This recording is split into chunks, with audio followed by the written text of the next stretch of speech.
স্বাগতম জানাইছো আৰম্ভ কৰিছো আজিৰ অনুষ্ঠান প্ৰাইম ডিবেট আৰু চৰ্চা কৰিম ৰাজনীতি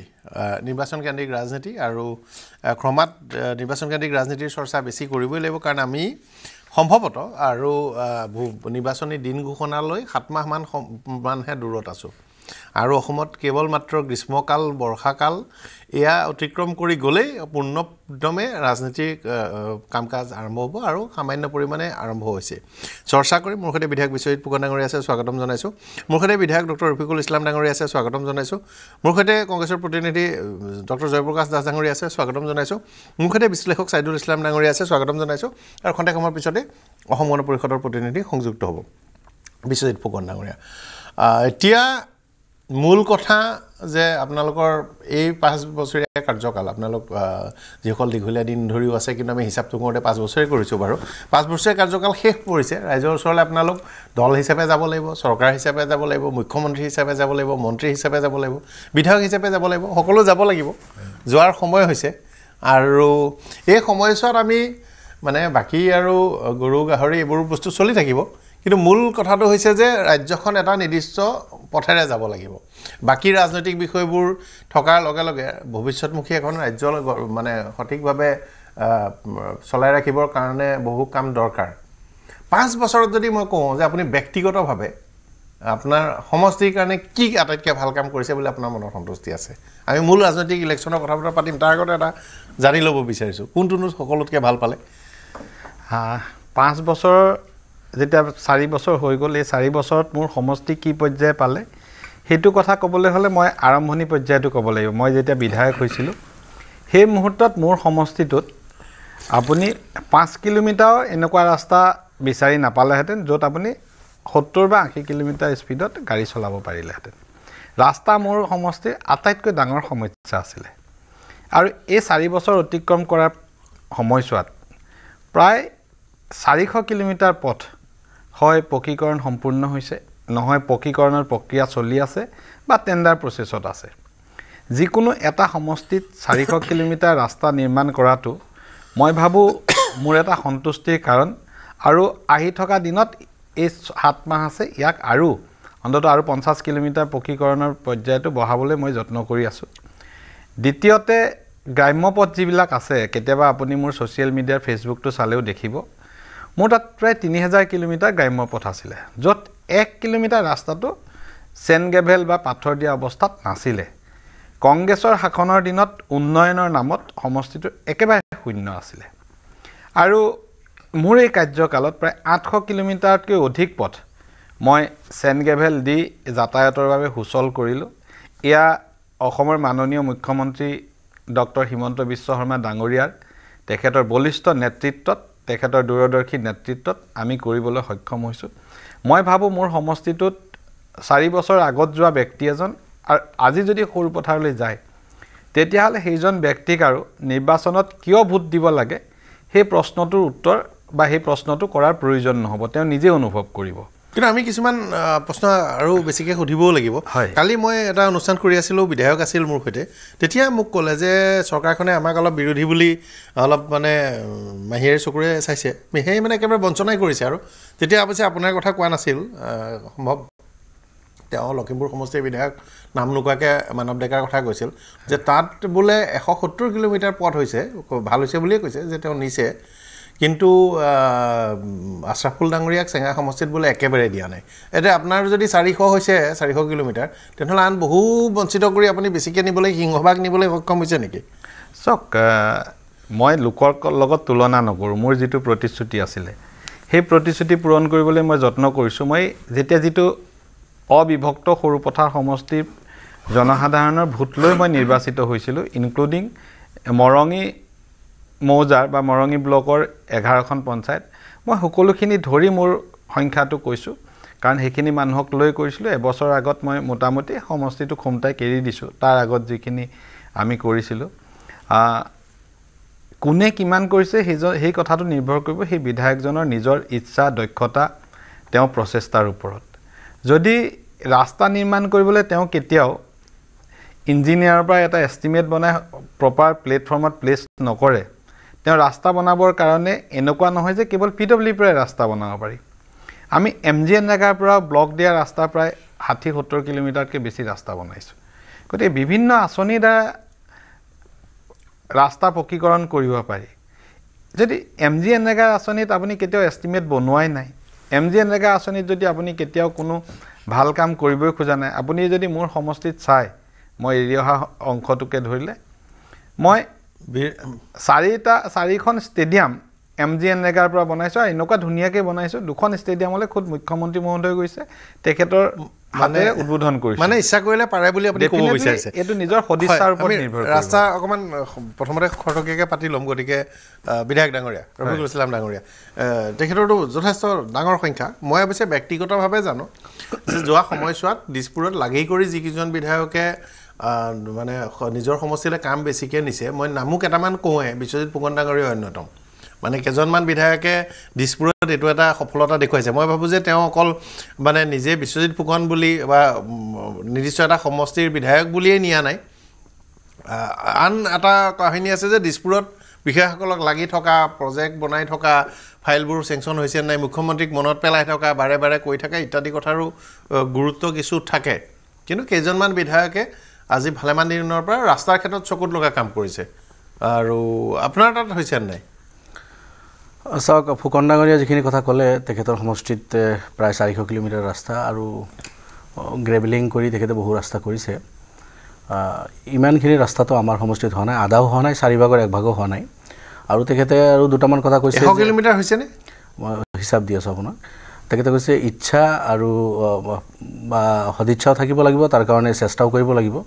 সদিচ্ছাটো বিধায়কসকলৰ থাকে নিজৰ সমষ্টিৰ এই জুৰুলা ৰাস্তা ঠিক কৰা মই ভাবোঁ 126 জনৰে মনৰ এইটো থাকে সদিচ্ছা থাকে কৰাৰ ইচ্ছা থাকে চেষ্টাও কৰে আমি বিৰোধীৰ বিধায়কসকলে বিধানসভাতো ৰাস্তাৰ কথা বাৰ্তাবিলাক পাতোঁ মন্ত্ৰীৰ লগত মুখ্যমন্ত্ৰী ডাঙৰীয়া যিহেতু নিজে এই বিভাগৰ মন্ত্ৰী কেতিয়াবা লগ পালে তেখেতকো আমি আবেদন কৰোঁ যে আমাৰ ৰাস্তা ঘাটবিলাকৰ দুৰৱস্থাৰ কথা কিন্তু যিটো ছিষ্টেমত অসমত ৰাস্তা চলি আছে ষ্টেট গভৰ্ণমেণ্টৰ কথা মই কৈছোঁ ষ্টেট ফাণ্ডৰ যিখিনি ৰাস্তা PWD ডিপাৰ্টমেণ্টৰ থ্ৰুদি যিখিনি কৰে বছৰত তেখেতসকলে এটা কথা দিয়ে আৰু সেই কথা সাপোজ এটা পইচা দিব যে 10 কোটি টকা এটা মোৰ সমষ্টিত মানে এটা এলটমেণ্ট দিলে ইয়াৰ কাৰণে প্ৰপ'জাল 10 কোটিত 12-13 কিলোমিটাৰ ৰাস্তা হ'ব 80 85 90 লাখ 1 কিলোমিটাৰ ৰাস্তা নতুন ৰাস্তা বনাবলৈ লাগে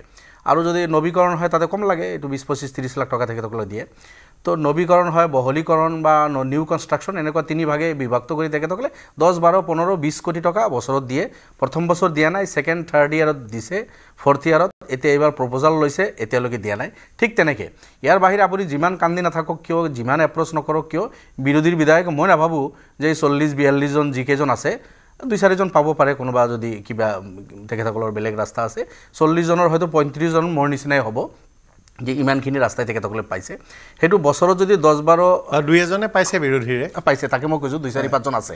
2-4-5 জন হয়তো পাইছে তো এই বছৰত আপোনাৰ 20 কিলোমিটাৰ ধৰক আমি 3 বছৰ 60 কিলোমিটাৰমান ৰাস্তা ষ্টেট PWD ডিপাৰ্টমেণ্টৰ ফালৰ পৰা যিখিনি পাইছোঁ নৱীকৰণৰ পৰা আৰম্ভ কৰি নিউ কনষ্ট্ৰাকশ্যনৰ পৰা 60-65-70 কিলোমিটাৰমান হ'ব আৰু যদি যোৱাকালি আশৰাফুল হুছেইন কৈছে ইমানেই হ'ব বা মোৰ আশে পাশে বৰপেটাৰ যিমান বিধায়ক আছে সকলৰ মই যিমানখিনি আশৰাফুল হুছেইনৰ কথাটোত মই এবাৰ মোৰ মনত আছে এই বিষয়টোক লৈ মই চৌ কৰোঁতে তাৰপিছতে গড়কাপ্তানি বিষয়াৰ এজন জ্যেষ্ঠ অভিযন্তাই মোলৈ ফোন কৰি কৈছিল যে তেওঁৰ সমষ্টিৰ ৰাস্তাবোৰ বনোৱাত এটা টেকনিকেল সমস্যা আছে বোলে তেওঁৰ 200খনমান দলং বনাব লাগিব কাৰণ ব্ৰহ্মপুত্ৰৰ গোটেই খুঁটিখিনি আছে চৰ কৈছে যে সেইটোৰ কাৰণে গোটেই অসমৰ PWD বাজেটটো লাগি যাব কৈছে আমাৰ মানে বনাবলৈ ল'লেও এটা সমস্যা আছে মই বোলো সেই বুলিও আকৌ মানে কিছুমান মানুহ সেইটোতো আছে মই জাষ্ট যিটো ক'ব এৰি থ'ব নোৱাৰি এতিয়া আমাক যদি 10 বা 20 কোটি টকাৰ প্ৰপ'জাল দিব দিয়ে ৰুলিং পাৰ্টি বিধায়কসকলক 40 কোটি টকাৰ তাতে দি দিয়ে সেইটো দিবই আৰু চৰকাৰে দিবই তেখেতসকলে দিব এনেকৈ দি আছে আগৰ চৰকাৰবিলাকে একেই কৰিছে অকল যে বিজেপি কম তেনেকুৱা নহয় কিন্তু এই বস্তুটো হ'ব নালাগে যদি অলপ কৰিলে ঠিক আছে একে নহ'লে ভাল আৰু সামান্য হ'লেও চলে যদিও আপুনি একফালে 20 কোটি আনফালে 50 কোটি 70 কোটি দিয়ে যদি ইমবেলেঞ্চ হয় ডেভেলপমেণ্টৰ যদি ইমবেলেঞ্চ হ'ব এতিয়া বিৰোধীৰ বিধায়ক বুলি এজন দুজনতো নহয় 40-50 জন এইকেইটা সমষ্টিটো ডেভেলপমেণ্টৰ কাম যদি নহয় অকল ৰাস্তা ঘাটে নহয় অন্য শিতানত আপুনি যাব পইচাবিলাক তেনেকৈ আহে আৰু যেটো জাস্ট এটা কথা কৈ কৰো এখেতে যে এমজি এনৰেগাৰ কথা কৈছে এমজি এনৰেগাৰ কামবিলাক সাধাৰণতে পঞ্চায়ত প্ৰেসিডেন্ট এপি মেম্বাৰ জিলা পৰিষদ এখেতসকলে বেছিকৈ কৰে এমএলএ আমি অলপ চাউ তদাৰক কৰো তেনেকে এমজি এনৰেগাৰ যেটো গ্ৰাম্য ৰোড পেভাৰ ব্লক দি মোৰ সমষ্টিত হৈছে একোটাখন পঞ্চায়তত 2-4-5 কিলোমিটাৰ হৈছে এটা 22টা পঞ্চায়ত যদি হিসাব কৰে 100 কিলোমিটাৰ মই 5 বছৰত সৰু সৰু গাঁৱৰ ৰাস্তা 100 কিলোমিটাৰ তেনেকে হৈছে কিন্তু সেইখিনি পঞ্চায়তৰ প্ৰতিনিধিৰ খাতাতে যায় আমি আৰু সেইখিনি ক্ৰেডিট ল'ব নাজানো হয়তো সমষ্টিতে হৈছে পঞ্চায়তৰ মানুহে কইলো অসম চৰকাৰে পঞ্চায়তত চুকে কোনে মানে ভাল পালে বেয়া নাপালেও মানে অসম চৰকাৰ কিন্তু তাতে সমস্যা হৈছে কি 3 মিটাৰত পিডব্লিউডি নহব পাৰে 3 মিটাৰতকৈ বেছি এলাউ নকৰে আৰু 3 মিটাৰ গাড়ী অসমৰ বহু ভিতৰৰ এলেকা 3 মিটাৰ ৰাস্তা এটা পোৱাটো বৰ পৰম সৌভাগ্য না ঠিকে আছে মানে মই একদম আপুনি মানে হেতুকো মাজতে এটা কথা কওঁ যোৱা 4 বছৰত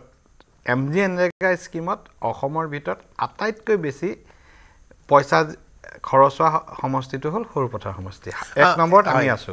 এমজি এনৰেগাৰ ক্ষেত্ৰত আৰু এটা পৰিৱৰ্তন আহিছে সম্ভৱতঃ অসম চৰকাৰে মুখ্যমন্ত্ৰীৰ উদ্যোগত এটা খুব ভাল প্ৰস্তাৱ কৰিছে এমজি এনৰেগাৰ কিছু সীমাবদ্ধতা আছিল বৰ্তমান ধৰণে কাৰণ এখন লেবাৰ ওৰিয়েন্টেড শ্ৰমিকক বেছি মজুৰি দিব পৰা এটা অনুপ্ৰেৰণা নিজে লৈ সেই সময় ডিপিএ চৰকাৰে আনিছিল আৰু অত্যন্ত ভাল ইউপিএ চৰকাৰে কৰা কেইবাটাও ভাল আঁচনিৰ ভিতৰত ভাল কামৰ ভিতৰত এইটো এটা একদম লেখত ল'বলগীয়া আখাৰী কাম কিন্তু এতিয়া হিমান মানুহে শ্ৰম কৰিবলৈ আগ্ৰহ প্ৰকাশ কৰা নাই গতিকে অন্যান্য কথা আছে কিন্তু ৰাস্তাৰ পৰা আমি গৈছো দৰ্শকসকলে এটা ধাৰণা পাব পাৰিব ৰাস্তাৰ কথা কিন্তু 3 মিটাৰ ৰাস্তা মানে এতিয়াও বহুত গাঁৱৰ কাৰণে বহুত গুৰুত্বপূৰ্ণ 3 মিটাৰ ৰাস্তাৰো ভিতৰুৱা কানেক্টিং হৈ যায় সৰু সৰু কিছুমান ৰাস্তা আছে যিবোৰ মূল ধৰক দীঘলীয়া এলেকা সংযুক্ত কাৰণে ৰাজনীতি লাইছে পোনপটীয়াকৈ জয়প্ৰকাশ দাস ডাঙৰীয়া কি হ'ব বুলি ভাবিছে গৌৰৱ গগৈ নতুন দায়িত্ব লৈছে আৰু সন্মুখত নিৰ্বাচন উত্তৰ পাৰত এবাৰ নিৰ্বাচন চাবলগীয়া হ'ব আপোনাৰ কাৰণে এটা সংৰক্ষিত সমষ্টি আছে গতিকে আপুনি সেই ক্ষেত্ৰত এবাৰ বিৰোধী পক্ষৰ পৰা সৌভাগ্যৱান ৰাজনৈতিক নেতাসকলৰ ভিতৰত অন্যতম যে এটা আপুনি এটা মোটামুটি ক'বলৈ গ'লে ৰেডিমেড সমষ্টি পাব এই যুঁজখন চলাব পাৰিলেই হ'ল আৰু মই ধন্যবাদ জনাইছোঁ বিশ্বজিৎ ফুকন ডাঙৰীয়াক আৰু আপোনাকো ধন্যবাদ জনাইছোঁ যে এমজি এনৰেগাটো ভাল স্কিম বুলি কৈছে ইউপিএ গভৰ্ণমেণ্টে ভালেই আৰু এইটোত মানে আমাৰ বিজেপি বিধায়কজনেও বেনিফিট হৈছে সেইকাৰণে আমি ভাল পাইছোঁ কংগ্ৰেছে কৰা কামটোৰ কাৰণে যে আমাৰ এজন বিজেপি বিধায়কো বেনিফিট হোৱাৰ কাৰণে আমি ভাল পাইছোঁ ইউপিএ গভৰ্ণমেণ্টক দ্বিতীয় কথাটো আপুনি যিটো প্ৰশ্ন কৰিলে যে হাৱা বৈছে আপাৰ আছামত ধুমুহা আহিছে আৰু গৌৰৱ গগৈ ডাঙৰীয়াৰ নেতৃত্বত আপাৰ আছামত আমি দেখিছোঁ আপাৰ আছাম বুলিয়েই নহয় গোটেই অসমতে প্ৰত্যেক জাতি জনগোষ্ঠী আপাৰ লোৱাৰ নৰ্থ বেংক চাউথ বেংক বৰাক ভেলী পাহাৰ ভৈয়াম সকলোতে সকলো শ্ৰেণীৰ মানুহ সকলো জাতি জনগোষ্ঠী যুৱকে কওক ছাত্ৰ ছাত্ৰীয়ে কওক শ্ৰমিকে কওক সকলো উৎসাহিত হৈছে যে তেখেতলোকে এটা পৰিৱৰ্তনৰ স্বাৰ্থত এটা নেতৃত্ব বিচাৰিছিলে আৰু গৌৰৱ গগৈ ডাঙৰীয়াৰ দক্ষতাটোত তেখেতলোক উৎফুল্লিত হৈছে আৰু আমি নিশ্চিত হৈছোঁ যে এইবাৰ পৰিৱৰ্তন হ'ব অসমৰ ৰাইজে পৰিত্ৰাণ বিচাৰিছে বিজেপিৰ পৰা বিশেষকৈ গৌৰৱ গগৈ ডাঙৰীয়াৰ যিটো পৰদক্ষতা যোৱা 3টা এমপি তেখেতে এমপি হিচাপে যিটো দেখালে সদনত যি ধৰণে সিংহৰ দৰে গৰজি উঠে তেখেতৰ বক্তব্য গোটেই অসমতে নহয় গোটেই ভাৰতবৰ্ষৰ বিৰোধী পক্ষৰ ভাৰতবৰ্ষৰ জনতাই গৌৰৱ কৰে সেই নেতাজনক এতিয়া অসমৰ ৰাইজে বিৰোধী কংগ্ৰেছৰ সভাপতি হিচাপে পায় বিৰোধী নেতৃত্ব হিচাপে পায় বহুত উৎফুল্লিত হৈছে আপোনালোকেও উৎফুল্লিত হৈছে বুলি অনুভৱ কৰিছোঁ কাৰণ আপাৰ আছামতো ধুমুহা আহিবই লগতে গোটেই অসমতে এটা ধুমুহা আহিব কংগ্ৰেছৰ পক্ষত কাৰণ বিজেপিৰ যি অন্যায় বিজেপিয়ে যিখিনি কথা কৈছিলে আচলতে বিজেপিয়ে কি কথা কৈ শাসনলৈ আহিছিলে তেখেতলৈ বিশেষকৈ 6 জনগোষ্ঠী জনজাতিকৰণ কৰিম বুলি কৈ আহিছিলে অসমক তেখেতলোকে এ ফৰ আছাম বুলি কৈ অসম আগুৱাই নিম বুলি কৈছিলে অসমৰ পৰা বিদেশী বহিষ্কাৰ কৰিম বুলি কৈছিলে মিচিং ৰাইজৰ কথা কৈছিলে যে 6 শিডিউল আনি দিম বুলি কৈছিলে এই চাহ জনজাতিক কৈছিলে যে তোমালোকৰ মজুৰি বৃদ্ধি কৰা হ'ব লগতে জনজাতি কৰা হ'ব এই আৰু নিবনুৱাসকলক 27 লাখ নিবনুৱাৰ প্ৰতি যি সপোন দেখুৱাইছিলে এই গোটেইবিলাক আৰু বিশেষকৈ মূল্য বৃদ্ধিৰ কথাটো আছেই যে কংগ্ৰেছৰ দিনত গেছ চিলিণ্ডাৰৰ দাম 410 টকা আছিলে এতিয়া গৈ প্ৰায় 900-1000 টকা হ'ল প্ৰত্যেকটো ক্ষেত্ৰতে যিধৰণে দাম বাঢ়িলে মূল্য বৃদ্ধি আৰু আজিকালি ছাত্ৰ ছাত্ৰীসকলকো যেনেধৰণে প্ৰতাৰণা কৰা হৈছে চাকৰি এটা কথা যে ঠিক আছে সেইকাৰণে ৰাইজে দি আছে কংগ্ৰেছৰ নেতাসকলক মই প্ৰায় ষ্টুডিঅ'ত ৰাইজে পৰিত্ৰাণ বিচাৰিছে যে এইকেইটা কথা আপোনালোকে যোৱা কেইবাটাও ইলেকশ্যনত কৈছে এইকেইটা কথাই শুনিয়ে ৰাইজে আপোনালোকলৈ ভোট দিবলৈ আকৃষ্ট হোৱা নাই নিচিনা মোৰ এটা অনুভৱ বিভিন্ন সময়ত হৈছে এইবাৰ আকৃষ্ট হয় যদি নাজানো কিন্তু যোৱা নিৰ্বাচন আগে এই কথাটো মই কৈছোঁ অসমৰ ৰাইজে সময় দিছিলে বিজেপিৰ প্ৰতি আৰু বিজেপিৰ প্ৰতি মানুহৰ এটা মোহভংগ হৈছে এতিয়া কেনেকুৱা কথা 9.5 বছৰত মোহভংগ হ'ল 9 বছৰত হোৱা নাছিল নেকি সেইটো এটা মানে বিষয় থাকে মুখ্যমন্ত্ৰী গৰাকী কথাটো গৈ এজন PhD কৰা মানুহে গৈ এতিয়া মাংস মাছ কি কয় গৰু মাংস ৰাজনীতি কৰা হৈছে সেইকাৰণে মানুহে চেঞ্জ বিচাৰে এতিয়া মানুহে এতিয়া এইকেইদিনা পেপাৰত পঢ়িলোঁ শিক্ষাৰ ক্ষেত্ৰত বোলে অসমখন তলৰ পৰা 2 নম্বৰত আছে সেইকাৰণে প্ৰত্যেকটো ক্ষেত্ৰত আৰু বিশেষকৈ যিটো কথা আহি গ'ল এতিয়া লোনৰ ক্ষেত্ৰত লোনৰ কিমান লোন ল'লে আজি 1,60,000 কোটি টকাৰ লোন হ'ল গ'ল আমাৰ দক্ষ মুখ্যমন্ত্ৰীৰ নেতৃত্বত গৈ সেইকাৰণে অসমৰ ৰাইজে পৰিত্ৰাণ বিচাৰিছে কাৰণ আৰু উশাহ ল'ব নোৱাৰা অৱস্থা কেছ লগাই যি ধৰণে প্ৰত্যেক জাতি জনগোষ্ঠীক হেঁচা দিয়া ঠিক আছে মুখ্যমন্ত্ৰী ডাঙৰীয়ে মাংসক লৈ ৰাজনীতি কৰা উচিত নহয় কিন্তু তাতকৈ উচিত নহয় হিন্দু ধৰ্মাৱলম্বী মন্দিৰ ইত্যাদিৰ ক্ষেত্ৰত মাংস নিক্ষেপ কৰাটো মানে প্ৰথম উচিত নোহোৱা কথাটো গৃহ বিভাগ নহ'লেও চাওক এটা ঘটনা হ'ল এইটো এটাও অসমত এটা মই দ্বিধাহীনভাৱে এই কথাটো ক'ব পাৰোঁ যে কংগ্ৰেছে সদায় এই মানুহখিনিক দুখ নিদিয়ে একাংশ মানুহক দুৰ্বৃত্ত মানুহক জাতিটোক নহয় জাতি বা এটা মানুহক নহয় এতিয়া প্ৰশ্নটো ক'লে দোষী শাস্তি দিয়ক বুলি কোনটো ঠিকেই মিলাই আৰম্ভণিৰে পৰা কংগ্ৰেছে ধোৱা তুলসীৰ পাত সজাই নিৰ্দিষ্ট এটা সম্প্ৰদায়ৰ মাজত থকা অপৰাধীখিনিক আঙুলি টোৱাব নোৱাৰা পৰিস্থিতি এটা ৰচনা কৰি অসমখনৰ অলপ দিগদাৰ কৰিছে আমি কৈছো যে অসম আন্দোলনকালীন বা অন্যান্য বিষয়াকালীন কিন্তু গৰু গাহৰি কাৰণ মূল কথাটো হ'ল কিন্তু প্ৰথমতে এই কাহিনীটো কওঁতে দুটা কথা ক'ব লাগে এই কাহিনীটো আজিৰ যুগত প্ৰথমতে হোৱা উচিত নহয় এনেকৈ পেলোৱাই পেলাই কোনোবা মানুহক এটা টাৰ্গেট কৰি অসন্তুষ্ট কৰিব দ্বিতীয় সেইটোক লৈ ৰাজনীতি কৰাটো বিজেপি মানুহ ওলালে বিজেপিলে অলপ দিনতে কিছুমান মানুহ আহিছে বিজেপিৰ কাৰণে এইটো এটা ভাল উপলব্ধি যদি কোনোবা বিজেপিত আহি বুলি বিজেপিলে মানুহ আহিবই তাৰ মাজত 2-এজন দুৰ্বৃত্ত আহিব এইটো বিজেপিয়ে নিজকে কেনেকৈ গা বচাই চলাই কিন্তু যিটো সৃষ্টি কৰিব বিচাৰিছে তাৰ মূৰত আপোনালোকৰ এই মুহূৰ্তটো দৰ্শকে এতিয়াও চাই আছে মূল কথাটো হ'ল যে দুৰ্বৃত্তই যি দুষ্কাৰ্য কৰিছে তাক আৰু অনুপ্ৰাণিত কৰা উচিত নহয় গোটেই পলিটিক্সটোত দুটা পেৰেলেল চলি আছে এটা আপোনাৰ যিকোনো কথাতে যদি গৰু আছে এফালে আনফালে তাৰ পেৰেলেলটো গাহৰি যদি ইফালে হিন্দু বুলি গৰু গাহৰি একেলগে তুলনা নকৰিব দুৰ্ভাগ্যজনক কথা চাওক অসমৰ গৰিষ্ঠ সংখ্যক জনজাতীয় লোককে ধৰি বহু লোকে গাহৰি খায় পূৰ্বাপৰ যুগ ধৰি গাহৰি খাই আছে কিন্তু গাহৰিক নিৰ্দিষ্ট এটা ধৰ্মৰ মানুহ যি তেওঁলোকক পাপ বুলি গণ্য কৰে সেই মানুহখিনিক অসন্তুষ্ট হ'ব পৰাকৈ গাহৰিক কেতিয়াও ব্যৱহাৰ কৰাৰ কোনো ধৰণৰ ঘটনা এতিয়ালৈকে নঘটক আৰু সেইটোক পৰিচিত কৰা ৰাজ্যৰ সৰ্বোচ্চ আসনখনৰ পৰা পৰিচিত কৰা উচিত নহয় আমি সাধাৰণ নাগৰিক হিচাপে পৰিচিত কৰা উচিত নহয় কিন্তু অসমততো বৃহত্তৰ সংখ্যক মানুহে দৈনিকটো গাহৰি মাৰি আছে কাটি আছে এটা নিৰ্দিষ্ট কোৱা নাই গতিকে দুইটাকে গৰু গাহৰি কৰোঁতে সমান পেৰেলেলত আলোচনা নকৰিলে ভাল মই সেই কথাটো কোৱা নাই মই কৈছোঁ যে পলিটিকেল যিটো ডিছক'ৰ্চ এই ডিছক'ৰ্চত এইবিলাক বস্তু সোমাই দিব খোজা হৈছে ঠিক তেনেকৈ কথাটো এনেকুৱা হৈছে ক'ৰবাত যদি হিন্দু ক'ৰবাত মুছলমান ক'ৰবাত যদি এই গোটেই কথাটোতে বাইনেৰী একতা আছে এই বাইনেৰীটোৰ মাজতে গোটেই ৰাজনীতিটো চলি আছে তাৰ মাজতে যিবিলাক মূল বিষয় আজি বিশ্বজিৎ ফুকন ডাঙৰীয়া কৈছে যে তেওঁ 400 কিলোমিটাৰ ৰাস্তা পকীকৰণ কৰিছে এই বিষয়টো তেওঁৰ এটা ছাকচেছ ষ্টৰী এই ছাকচেছ ষ্টৰীটো লৈ পেলাই তেওঁ নিৰ্বাচনটো খেলিব পৰা পৰিৱেশটো থাকিব নে নাথাকিব তাতে গৈ পেলাই এই গোটেই বিষয়টো তেওঁ যিটো ছাকচেছ ইতিমধ্যে পাইছে সেই ছাকচেছটোৰ কথাও তেওঁ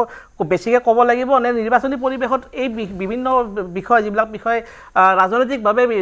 2-3টা পক্ষই লগ লাগি পেলাই উলিয়াই দিব সেইকেইটা সোমাব লাগিব সেইটো এটা অত্যন্ত গুৰুত্বপূৰ্ণ প্ৰশ্ন অসমত নিবনুৱা সমস্যা আছে অৰ্থনৈতিক বিকাশৰ প্ৰশ্ন আছে শিক্ষাৰ সমস্যা আছে সমস্যাৰ শেষ নাই আৰু কোনো এখন চৰকাৰে একেদিনাই এটা টাৰ্মত 2টা টাৰ্মত 3টা টাৰ্মত সমস্যা শেষ কৰিব নোৱাৰে আজি যদি কিবা এটা কথা এটা ডেভেলপমেণ্ট হৈছে তাৰপিছত আকৌ তাৰ পৰা বেলেগ ডেভেলপমেণ্ট হোৱাৰ পৰিৱেশ আছে গতিকে এই ধৰণৰ কথা বতৰা থাকিব আমি ক'ব খোজা কথাটো হৈছে অসমৰ যিবিলাক মূল বিষয় মৌলিক বিষয় উন্নয়নৰ বিষয় অসমৰ মানুহৰ ভাত কাপোৰৰ সমস্যা ভূমিৰ সমস্যা বেদখলৰ সমস্যা NRC বিষয় এই গোটেই বিষয়বিলাক মৌলিক বিষয়বিলাক মৌলিক সমস্যাবিলাক লৈ পেলাই ৰাজনীতি কৰাৰ পৰিৱেশটো নিৰ্বাচন অহাৰ আগে নোহোৱা হয় এই নোহোৱা হোৱাৰ পৰা যদি পৰিত্ৰাণ পোৱা যায় মই ভাবোঁ এই নিৰ্বাচনটো এটা হয়তো কিছু পৰিমাণে আলোচনা কৰাৰ পৰিৱেশ হয়তো বেলেগ ধৰণে কৰিব পাৰিব আৰু সেইটো হ'বনে নহ'ব এই মুহূৰ্তত আমি ক'ব নোৱাৰোঁ এটা কথা নদি ক'ব পাৰোঁ যে কেনেবাকৈ গৌৰৱ গগৈ সভাপতি হোৱাৰ পিছত আৰু আগৰ যিটো মানে পষ্ট গৌৰৱ গগৈ আৰু প্ৰি গৌৰৱ গগৈ দুটাই আমি কংগ্ৰেছক এতিয়া তেনেধৰণে চাব পৰা পৰিৱেশ এটা হৈছে পূৰ্বতে ভূপেন বৰাৰ যিটো নেতৃত্ব আছিল সেই নেতৃত্বৰ চকটো বেলেগ আছিল এতিয়া গৌৰৱ গগৈ অহাৰ পিছত বিভিন্ন নেতাসকল কংগ্ৰেছ ভূপেন বৰাক বৰ ব্যৰ্থ বুলি আপুনি ক'ব নোৱাৰে মই ব্যৰ্থ বুলি কোৱা নাই গৌৰৱ গগৈ অহাৰ পিছত নিৰ্বাচনত ঠিক আগেতো গতিকে গোটেই পৰিৱেশটো তেওঁলোকে উৎসাহিত হৈছে, তেওঁলোকে লিডাৰশ্বিপ পাইছে। ক'ৰবাত আপুনি এটা মাজে মাজে খুব কথা কৈ থাকে, এইটো হৈছে যে কংগ্ৰেছত কেডাৰ ক্ৰাইচিছ নে লিডাৰ ক্ৰাইচিছ আছে, সেই কথাটো আপুনি কৈ থাকে আৰু মই কোনো বিশ্বাস কৰোঁ। গতিকে ক'ৰবাত গৌৰৱ গগৈ লিডাৰ হিচাপে নিজক প্ৰক্ষেপ কৰাৰ পিছত বা AICCয়ে তেওঁক লিডাৰ হিচাপে মুকলিভাৱে প্ৰক্ষেপ কৰাৰ পিছত গোটেই যিটো কংগ্ৰেছ কেম্প, সেই কেম্পটোৱে ক'ৰবাত অলপমান সঞ্জীৱনী শক্তি পাইছে। এতিয়া সেই গোটেই কথাটো নিৰ্ভৰ কৰিব হিমন্ত বিশ্ব শৰ্মাই যিধৰণৰ ৰাজনীতি এতিয়া উচ্ছেদ বা এই গৰু গাহৰি বা এইবিলাক যিবিলাক বিষয় আহিছে, এই বিষয়বিলাকত কি ধৰণে ৰাজনৈতিকভাৱে টেকেল কৰে। নৈতিকভাৱে কথাটো বেলেগ, ৰাজনৈতিকভাৱে কথাটো বেলেগ। এই নৈতিকভাৱে বিভিন্ন কথা আহিব, সেই কথাবিলাক কোৱাৰ পৰিৱেশটো বেলেগ। কিন্তু আপুনি যিটো কথা কৈছে এতিয়া যে গৰুৰ কথা প্ৰসংগ ওলালে এই কংগ্ৰেছৰ মানুহখিনি অলপ বেলেগ ধৰণে বস্তুটো ডিফেন্সিভ লাইনত যায়। এই যিটো এটা নেৰেটিভ এটা আগৰ পৰা চলি আছে, সেই নেৰেটিভটোৰ পৰা গৌৰৱ নহয়, এইটোত এটা সমস্যা আছে। চাওক, গৰু ক'লে ডিফেন্সিভ, বেদখল ক'লে ডিফেন্সিভ, ড্ৰাগছ ক'লে ডিফেন্সিভ, বৰ্ধিত অপৰাধৰ ক্ষেত্ৰত লাৰ্জাৰ চাং ডিফেন্সিভ, বিদেশী নাগৰিক বহিষ্কৰণৰ ক্ষেত্ৰত ডিফেন্সিভ। এটা নিৰ্দিষ্ট ছেকশ্যনৰ মানুহ, তাত মই গোটেই জাতি বা সম্প্ৰদায় হিচাপে বা ধৰ্ম হিচাপে ব্ৰেণ্ডিং কৰা নাই, কিন্তু মাজত যিখিনি মানুহে আমাৰ ব্যৱস্থাটোক নষ্ট কৰি আছে। অসমত এতিয়া ধৰক সংখ্যালঘুটো 100% মানুহ বেদখলকাৰী নহয়, মই আপোনাৰ লগত এটা সৰু সংখ্যা। এই যিটো বিষয় এতিয়া দুটা কিন্তু কথা, সেই গোটেইকেইটা কথাতে ক'লে তেতিয়া হয় যে এইটোতো মুখ্যমন্ত্ৰী ৰাজনীতি কৰিছে, সিটোতো কৰিছে। এতিয়া নহয়, তৰুণ গগৈ ডাঙৰীয়াই যেতিয়া উচ্ছেদৰ বিৰুদ্ধে ব্যৱস্থা লৈছিল, তৰুণ গগৈ ডাঙৰীয়াই উচ্ছেদৰ বিৰুদ্ধে গুৱাহাটী আৰু বাহিৰত দুটা শক্তিশালী পদক্ষেপ লৈছিল। গুৱাহাটীৰ বাঘৰবৰীত উচ্ছেদ চলাওঁতে সেই সময়ত আৰক্ষীৰ গুলীত এজন মানুহৰ মৃত্যু হৈছিল, আৰু এই আমাৰ ৰূপনগৰৰ আশে পাশে এইকণত নদীত উচ্ছেদ চলাওঁতে শিশুৰ মৃত্যু এনেকুৱা হৈ ঘটনা হৈ এটা মানে পৰিস্থিতিৰ সৃষ্টি হৈছিল। যিটো ধৰণৰ ৰাজনৈতিক তাৰ প্ৰতিক্ৰিয়াৰ তাক বন্ধ কৰাই দিয়া হ'ল। হিতেশ্বৰ শইকীয়াই সদিচ্ছা দেখুৱাইছিল যে বাংলাদেশী আছে, মই খেদিম, 24 ঘণ্টাৰ ভিতৰত 5 মিনিটৰ ভিতৰত চৰকাৰ উফৰাই দিম বুলি আফজালুৰ ৰহমানকে ধৰি একাংশই কৰা মন্তব্য, এইটো এটা ডিজাইনত চলি আছে। এই ডিজাইনটো বেছি দিন চলি থকা উচিত নহয়। আপুনি কোৱা কথা এটা এগ্ৰি কৰি পেলাই কৈছোঁ যে আগতে কি আছিল, গৌৰৱ গগৈ অহাৰ পূৰ্বে কংগ্ৰেছ দলটো মুছলমানৰ দল, মিয়া মানুহৰ দল, এই কথাটো ক'বৰ কাৰণে বিজেপিয়ে বেছি এনাৰ্জি লছ কৰিব লগা নাছিল। কিন্তু গৌৰৱ গগৈ অহাৰ পিছত ক'ৰবাত এই বিষয়টো ইষ্টাব্লিছ কৰিবৰ কাৰণে অলপ বেছি জোৰ দিব লগা হ'ল। ক'ৰবাত গৌৰৱ গগৈ ইনক্লুচিভ এটা আমব্ৰেলা পাৰ্টি হিচাপে কংগ্ৰেছক আগবঢ়াই নিয়াৰ যিটো সপোন, সেই সপোনটো লাহে লাহে যদি বাস্তৱায়িত কৰিব পাৰে, অন্ততঃ ইলেকশ্যনটো ইণ্টাৰেষ্টিং হ'ব বুলি চুতীয়া ডাঙৰীয়ানী স্বাগতম জনাইছোঁ। আমি আলোচনা কৰিছোঁ ৰাজনৈতিক বিষয়। সন্মুখত নিৰ্বাচন, আপোনালোকৰ কাৰণে আটাইতকৈ ডাঙৰ নিৰ্বাচনত জটিলতা প্ৰথম ছিট কিমান জিকো সেইটো ডাঙৰ কথা নহয়, কিমান ছিট মিত্ৰদলে আপোনালোকক এৰি দিয়ে দয়া কৰি, সেইটো আটাইতকৈ ডাঙৰ কথা হৈ আছে। নাই, ইয়াত এটা কথাত মোৰ আপত্তি আছে, এটা শব্দ যিটো আপুনি উল্লেখ কৰিছে যে দয়া কৰি। আচলতে মিত্ৰতাৰ যি ৰাজনৈতিক অংক, সেয়া স্বাভাৱিকভাৱে শক্তিশালী, নিশ্চয় নিঃসন্দেহে শক্তিশালী মিত্ৰতাৰ বান্ধোন। NDA যি মিত্ৰজোঁট খুব শক্তিশালী ৰূপত প্ৰথমৰ পৰাই ৰাইজৰ উত্তৰণৰ স্বাৰ্থত কাম কৰি আছে, আৰু অসম গণ পৰিষদ দলে NDA মিত্ৰজোঁটৰ অংশ হিচাপে ৰাইজৰ স্বাৰ্থ যথেষ্ট আগ্ৰহী হিচাপে কাম কৰি গৈছে। আৰু 2026 চনৰ যি নিৰ্বাচন হ'ব, বিধানসভা নিৰ্বাচনতো আমি NDA জয় জয়কাৰী আজিৰ তাৰিখত দেখিবলৈ পাইছোঁ, আৰু আমি নিশ্চিতভাৱে অসম গণ পৰিষদ দলে ইয়াত অত্যন্ত গুৰুত্বপূৰ্ণ ভূমিকা গ্ৰহণ কৰিব। ইতিমধ্যে দলৰ শীৰ্ষ নেতৃত্বই যদিও আসন বুজাবুজিৰ দৰে প্ৰসংগসমূহ এতিয়া আলোচনা হোৱা নাই, কিন্তু দলীয় কৰ্মীসকলক যথেষ্ট উৎসাহেৰে কাম কৰি যাবলৈ তেওঁলোকে নিৰ্দেশ প্ৰদান কৰিছে। আৰু আমি আশা কৰিছোঁ 2026 চনৰ যি ফলাফল হ'ব, সেয়া NDAৰ পক্ষত হ'ব, অসম গণ পৰিষদৰ পক্ষত হ'ব, সৰ্বোপৰি অসমৰ ৰাইজৰ পক্ষত হ'ব। বিধায়ক ডাঙৰীয়া বিশ্বজিৎ ফুকন, হয়, কেইবাটাও ৰাজনৈতিক বিষয় আছে, কিন্তু এই কথাটো যথাৰ্থভাৱে প্ৰমাণিত হৈছে যে এইবাৰ নিৰ্বাচনত আপোনালোকে উন্নয়ন কৰিছোঁ বুলি ক'লেও, ৰাস্তা বনাইছোঁ বুলি ক'লেও, মই আজি প্ৰথমতে প্ৰশ্নটো সুধিলেও বিষয়বোৰ কিন্তু নিৰ্বাচন ওচৰ চাপি যোৱাৰ লগে লগে এইবোৰ বিষয় নাথাকে, গৈ ঘূৰি পকি গৈ ইমান এটা ৰাজনৈতিক অসমৰ মানুহৰ ভোটৰ যি মানুহখিনি আজি ভোট দি জিকাই আছে, মই সদায় মানে মোৰ এটা ব্যক্তিগত এটা মানে মতামত আছে এই বিষয়টোত। মই সদায় কওঁ যে যোৱা 50 দশক ধৰি 50 বছৰ ধৰি 5টা দশক ধৰি অসমৰ ভোটাৰসকলে, সংখ্যালঘু ভোটাৰসকলে এটা সপোন খেদি আছে। সপোনটো যিটো, এই সপোনটো হৈছে যে অসমক উন্নত ৰাজ্য হিচাপে চাব বিচাৰে, বিদেশী নাগৰিকৰ যি ইয়াৰ পৰা মুক্তি বিচাৰে, জনসংখ্যাৰ বৃদ্ধি, ইয়াৰ পৰা মুক্তি বিচাৰে, এনেধৰণৰ কেইটামান কথা, আৰু নিয়োগৰ সম্ভাৱনীয়তা বিচাৰে। এই সম্ভাৱনীয়তাকেইটাৰ সপোন এটা খেদি এবাৰ এইটো দলক দি চাইছে, এবাৰ সিটো দলক দি চাইছে, আৰু 5টা দশক ধৰি কংগ্ৰেছকো দি চাইছে, তাতে AGPকো দি চাইছে, BJPকো দি চাইছে, কিন্তু সপোনটো খেদি আছে। সপোনটো হয়তো সপোন হৈয়ে আছে, বেছিভাগ কথা দীঘলীয়া দিনলৈ সপোন হৈ থাকিব। কিন্তু মোৰ এইবাৰো নিৰ্বাচনত লাগিছে যে কোনোবা মন্ত্ৰী বেয়া মুখ্যমন্ত্ৰী বেয়া বা কি ভাল এই কথাবোৰতকৈ এইবাৰো অসমীয়া মানুহটোৱে এই সপোনটোৰ আশে পাশে কোন আছে এই কথাটো চাব আৰু ভোট দিব আৰু সেইকাৰণে বিৰোধী বা শাসকীয় দুই পক্ষই এইটো কথা যাক সংখ্যালঘু ভোট বেছিকৈ লাগে তেওঁলোকৰ কথাটো কিছু বেলেগ হ'ব কাৰণ সংখ্যাগুৰু মানুহে একেটা ধাৰণাৰে ভোট নিদিয়ে কিন্তু সংখ্যাগুৰু মানুহে এইবাৰো সপোনটোৰ আশে পাশে যি থাকিব তেওঁকে ভোট দিব মোৰ এটা ব্যক্তিগত ধাৰণা ফুকন ডাঙৰীয়া মই প্ৰথমতে এটা কথা কৈলোঁ আপুনি কস্তুৰীয়েও কৈছে কথাটো অসম গণ পৰিষদ আৰু বিজেপিৰ মিত্ৰতাটোৰ সম্পৰ্কত যিটো কৈছে দয়া কৰি মই এটা কথা কওঁ শুনক অসম গণ পৰিষদ আৰু বিজেপিৰ মিত্ৰতাৰ ক্ষেত্ৰত কেতিয়াও কোনো ধৰণৰ সংঘাত আজিলৈকে হোৱা নাই 16 চনৰ পৰা খুব ধুনীয়াকৈ চলি আছে কেতিয়াও অসম গণ পৰিষদৰ ওচৰত আমি বিগ ব্ৰাদাৰ এটিটিউড দেখুওৱা নাই ৰাজ্যসভাৰ সিটেই হওক অন্যান্য ক্ষেত্ৰতেই হওক লোকসভাৰ সিটৰ সম্পৰ্কটো আমি জিকিব পৰা সিট হিচাপে বৰপেটাটো তেওঁলোকক দিছিলোঁ আমাৰ লগত এজিপিয়ে যেতিয়া মিত্ৰতা কৰে এজিপি যেতিয়া এটা ভাতৃ সংগঠন হিচাপে থাকে তেতিয়া এজিপিক তুচ্ছ তাচ্ছিল্য কৰে অসমৰ এচাম মানুহে কয় দয়া বিচাৰি গৈছে আমুক হৈছে তামুক হৈছে কিন্তু ঠিক একে সময়তে অখিল গগৈয়ে প্ৰত্যেক দিনাই কংগ্ৰেছৰ ভৰিত পৰি যেতিয়া